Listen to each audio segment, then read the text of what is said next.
As part of a larger collaboration project, more on that later, I had to look up a made-up serpent creature. Having my own dumb restriction of doing this series in an alphabetical order, it also had to start with an I. There are quite a few, from which I chose the Iemisch due to its weird but interesting look. But oh boy, did I pick a creature with an ambiguous history.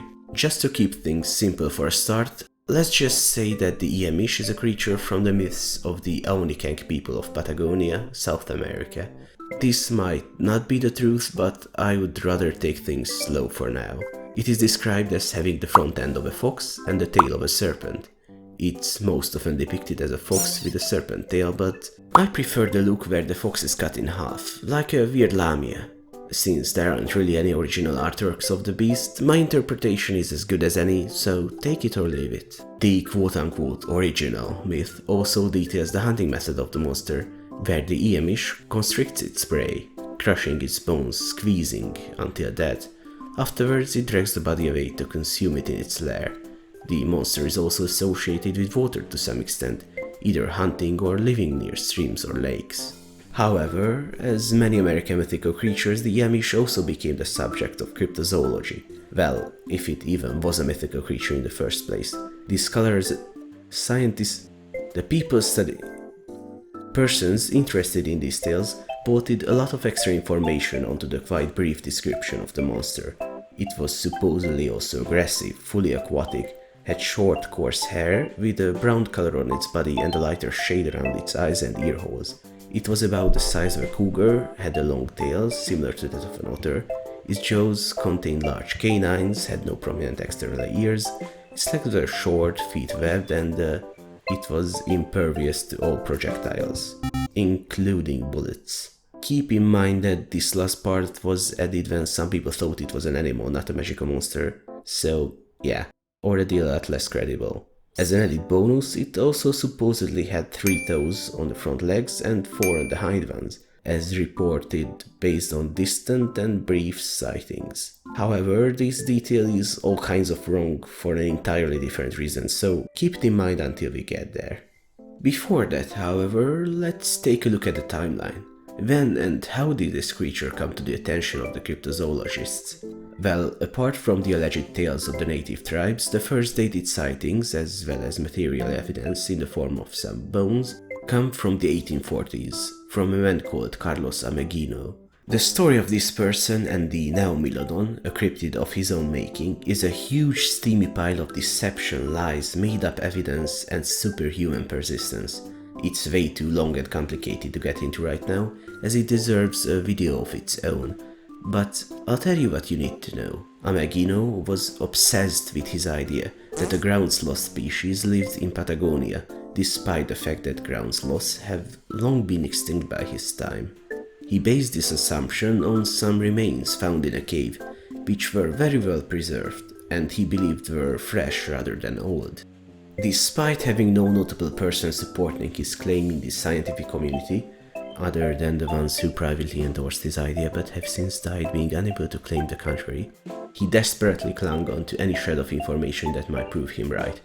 As a result, either by encountering myths of the Iemisch or potentially making it up, he started drawing parallels, hoping the fact that native legends, sightings, and a different name might increase the credibility of his claims. His brother was among the first ones to have recorded the Aonikank's stories and sent some small bones to Carlos Ameghino. He also later attempted to alter the number of fingers the Iemisch had to better fit a Mylodon species, hence the 3-4 setup previously mentioned. But since the animal was at this point depicted as an otter or cat, as well as due to his obsession with the ground sloth, most people doubted him. Ameghino, however, tried his hardest to muddle the line between the Iemisch and the Neomylodon, which is most likely the reason it gained an impenetrable hide, a feature associated with his beloved Neomylodon. The convoluted story of the Iemisch is not over, however. Oh no, it only gets worse from here. To add some credence to the idea that Ameghino made the monster up, before his 1898 book, the Iemisch had not been mentioned a single time, and the Aonikank myths have not been recorded, not by them and not by the foreigners. To add insult to injury, there is a potential creature that might either have been the inspiration for Ameghino or evidence that such creatures were part of the Almecanic legends, but had a different name in the region. The beast I'm talking about here is the glirvilu from the Andean mountains of Chile. It has many forms, one of which is a fox-headed serpent, which also seizes and constricts its victims, dragging them to a watery grave. Additionally, in one of my books, both of them had the alternate name Wulpangu, or fox serpent, drawing even more connections between the monsters. Alas, I have no definitive answer. This is a mystery that might never get solved, but still, I'm curious about what you think, so be sure to tell me in the comments. We are not done with this video though. Here comes my specialty. Now that we have an idea of what the Iemisch is, how would it look like was it real? In this regard, I'm going to be referring to my half fox, half snake chimera, since the other one would not be much of a challenge. It's a giant otter, even the cryptozoologist said so. Now this one, that's a lot more difficult.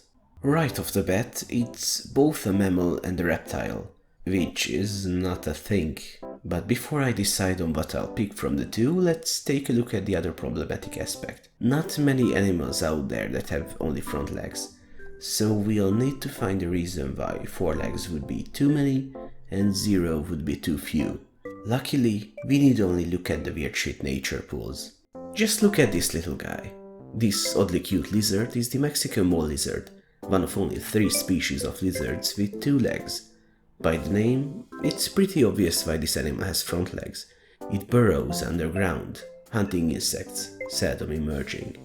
Now, this was just an example, not even the most relevant one, as the Iemisch does not need to dig. I coined this lizard as the constriction aspect of the Iemisch is reptilian, yet I'd rather not have it be a reptile, but a mammal. Mostly because I do not believe any person would mistake a lizard or snake for a fox. Plus, begrudgingly so, but I do have to pay at least some attention to the cryptozoological features, which do state hair. So, what mammals have no prominent hind legs? Well, aquatic ones. And what is the Iemisch? An aquatic monster. Oh yeah, it's all coming together. I wouldn't go as far as to make it a river dolphin. It should be semi-aquatic, still possessing claws, hair, small ears and a nose. I was thinking of something along the lines of a freshwater seal, but more in terms of looks and taxonomy. What I think would be the best proposal is to have the Iemisch originate from Archaeoceti. Yeah, it does mean ancient whales, but hear me out. This particular species would have a drastically different environment as compared to the ocean. Remnants of their past, like ears, claws and hair, would not only be possible, but have actual use. Especially since the Iemisch should at least be able to climb onto dry land, based not only on the reports, but its habitat, where moving from one river to the next might need to involve some wiggling on the ground. Plus, ancient whales were often quite long, also fat, but this is a much warmer environment, where a slender and prehensile body would be more advantageous. So, the Iemisch, beyond Ameghino's wildest dreams, would be a semi-aquatic cetacean that constricts its prey. Is this creature plausible? Certainly. Is it probable? Not really, no. Some very specific and unlikely events and mutations would have to have occurred, but hey, we got things like a mole, lizard, earthworm, snake, so who knows? Maybe a few million years in the future, Iemisch will terrorize man-sized morats living in a feudal society. That's all I have on the Iemisch though. A creature that is fascinating not because of its myths, but the mystery that surrounds it. As I mentioned before, this video was made as the part of a larger project. I chose a subject a bit less on the mythical side, but if you are interested in more fantastical snakes, check out the rest of the participants. Unlike me, they make quality content. Anyways, if you want me to dissect a monster in a similar manner, you can give me ideas in the comments section. Plus subscribing, liking and sharing the video would really help the channel grow. I should also promote my Twitter, which, well, it exists. Yeah, that's gonna draw in the masses.